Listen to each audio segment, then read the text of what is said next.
নমস্কার, astrology solution চ্যানেলে সকলকে স্বাগত। আশা করি ঈশ্বরের কৃপায় সকলেই ভালো আছেন। আমি অ্যাস্ট্রোলজার উত্তম।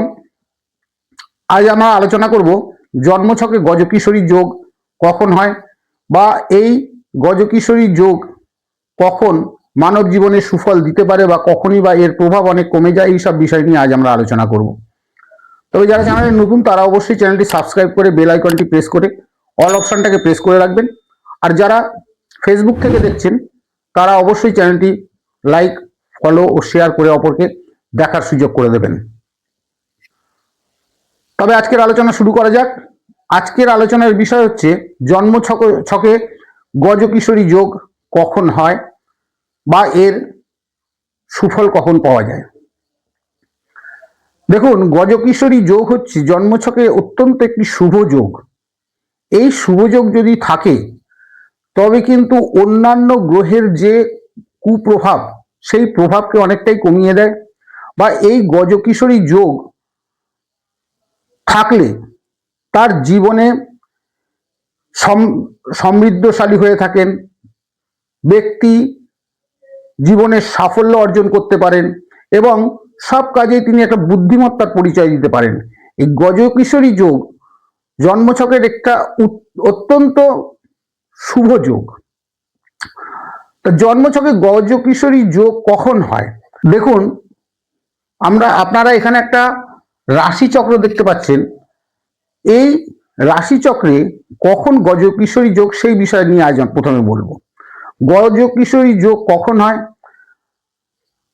গজকিশোরী যোগ হয় চন্দ্র এবং বৃহস্পতি যদি একে অপরের কেন্দ্রস্থানে অবস্থান করে। কেন্দ্রস্থান কি? কেন্দ্রস্থান হচ্ছে জন্মছকের প্রথম স্থান, চতুর্থ স্থান, সপ্তম স্থান এবং দশম স্থান।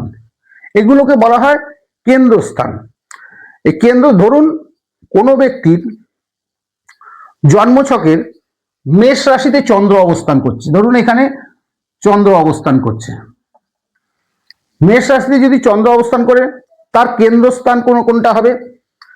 ধরুন তখন আমাদের ধরতে হবে এই মেষ রাশিকে প্রথম স্থান।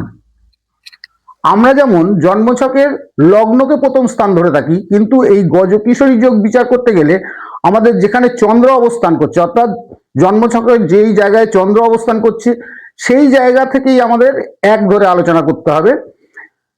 এবং অ্যান্টি ক্লকওয়াইজ চতুর্থ, সপ্তম এবং দশম স্থানে যদি বৃহস্পতি অবস্থান করে সেক্ষেত্রে গজকিশোরী যোগ হয়ে থাকে। আমরা যদি মেষ রাশিতে যদি চন্দ্র অবস্থান করে সেক্ষেত্রে তার কেন্দ্রস্থান কোথায়? দ্বিতীয়, তৃতীয়, চতুর্থ। এই চতুর্থ স্থান, অর্থাৎ চতুর্থ স্থান কেন্দ্রস্থানে যদি বৃহস্পতি অবস্থান করে, অর্থাৎ চন্দ্রের চতুর্থ স্থানে বৃহস্পতি, বা এই সপ্তম স্থানে বৃহস্পতি অবস্থান করে, এটা হচ্ছে সপ্তম স্থান, বা এই দশম স্থানে যদি বৃহস্পতি অবস্থান করে, এই ক্ষেত্রে কিন্তু গজকিশোরী যোগ হয়ে থাকে। এই গজকিশোরী যোগ, ধরুন বৃহস্পতি যদি কর্কট রাশিতে অবস্থান করে এবং চন্দ্র যদি এই তুলা রাশিতে অবস্থান করে, চন্দ্র,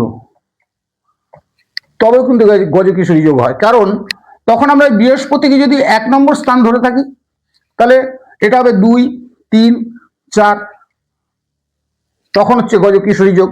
আবার এটা তখন হবে সপ্তম স্থান, তখনও গজকিশোরী যোগ হয়ে থাকে। অর্থাৎ চন্দ্র এবং বৃহস্পতি একে অপরের কেন্দ্রস্থানে যদি অবস্থান করে তখন কিন্তু গজকিশোরী যোগ হয়ে থাকে। আবার কারো যদি মীন রাশি হয়, মীন রাশিতে যদি চন্দ্র অবস্থান করে তাহলে তার চতুর্থ স্থান কোথায় হবে? এটা 1, 2, 3, 4 এবং এই স্থানে যদি মিথুন রাশিতে যদি বৃহস্পতি অবস্থান করে তাও সেক্ষেত্রেও কিন্তু আপনার গজকিশোরী যোগ হতে পারে। আবার এই চতুর্থ, পঞ্চম, সপ্তম, এই সপ্তম স্থানেও যদি বৃহস্পতি অবস্থান করে চন্দ্রের সপ্তম স্থানে, বা চন্দ্রের দশম স্থানে যদি বৃহস্পতি অবস্থান করে, তখনও কিন্তু গজকিশোরী যোগ হয়ে থাকে। এই গজকিশোরী যোগ যদি হয়ে থাকে সেক্ষেত্রে মানুষ, দেখুন বৃহস্পতি হচ্ছে জ্ঞান, শিক্ষা এসবের কারক গ্রহ, আর চন্দ্র হচ্ছে মনের কারক গ্রহ। এই চন্দ্র এবং বৃহস্পতির শুভ সমন্বয়ে ব্যক্তির বুদ্ধি, তার স্মৃতিশক্তি এবং তারা শিক্ষার ক্ষেত্রে সফলতা অর্জন করতে পারেন।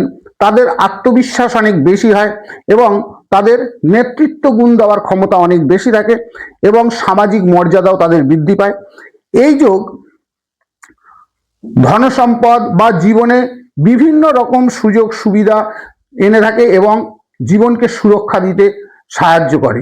এই গজকিশোরী যোগের প্রভাবে মানুষ সমৃদ্ধশালী এবং জীবনের সফলতা অর্জন করতে সক্ষম হয়। এই যোগের প্রভাবে চন্দ্রের স্থিতিশীলতা এবং বৃহস্পতির শুভ সমন্বয়ে তার পারিবারিক এবং মানসিক শান্তি বজায় থাকে। কিন্তু এই লগ্ন অনুযায়ী যদি ষষ্ঠ, অষ্টম বা দ্বাদশ স্থানে যদি এই চন্দ্র অথবা বৃহস্পতি অবস্থান করে, তখন কিন্তু এই গজকিশোরী যোগের প্রভাব অনেক কমে যায়।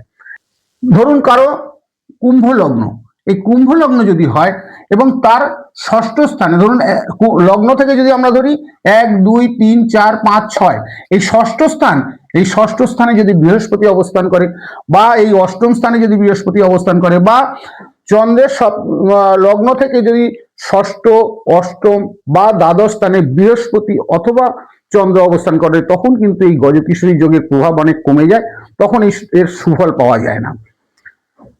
চন্দ্র এবং বৃহস্পতির উপরে যদি কোনো শনি, মঙ্গল বা রাহু, কেতু এদের যদি দৃষ্টি থাকে, সেক্ষেত্রেও কিন্তু গজকিশোরী যোগের প্রভাব অনেক কমে যায়। এরা হচ্ছে অশুভ গ্রহ। এই অশুভ গ্রহের দৃষ্টি যদি এই জন্মছকে গজকিশোরী যোগ তৈরি করে, কিন্তু তার উপরে এই বৃহস্পতি বা চন্দ্রের উপরে যদি অশুভ গ্রহ শনি, মঙ্গল বা রাহু, কেতু এদের যদি দৃষ্টিও থাকে, সেক্ষেত্রেও কিন্তু গজকিশোরী যোগের প্রভাব অনেকটা কমে যায়। দেখুন, এই গজকিশোরী যোগ অত্যন্ত একটা শুভ যোগ হলেও এর ফল কিন্তু অনেকটাই নির্ভর করে তার জন্মকুণ্ডলী অর্থাৎ জন্মছক, তার লগ্ন, তার রাশি বা অন্যান্য গ্রহের অবস্থান এবং দৃষ্টির উপরে এই গজকিশোরী যোগের শুভ এবং অশুভ প্রভাব অনেকটাই নির্ভর করে। এবং এই জন্মছকে, আপনার জন্মছকে এই গজকিশোরী যোগ আছে কিনা বা গজকিশোরী যোগ আপনার জীবনে কিরূপ প্রভাব বিস্তার করতে পারে বা কতটা আপনি সুফল পেতে পারেন, এইসব জানার জন্য আপনারা কমেন্ট বক্সে জন্ম তারিখ, জন্মস্থান এবং জন্ম সময় লিখুন। অবশ্যই আমি উত্তর দেবো। আর যারা কুষ্টি, ঠিকুজি বা কোনো রকম সমস্যার সমাধানের জন্য আমার হোয়াটসঅ্যাপ নাম্বার ডেসক্রিপশন বক্সে দেওয়া থাকবে, সেখানে আপনারা যোগাযোগ করতে পারেন। আমি আপনাদের সাথে যোগাযোগ করে নেব। তবে আজকের আলোচনা এখানেই শেষ করা যাক। নমস্কার।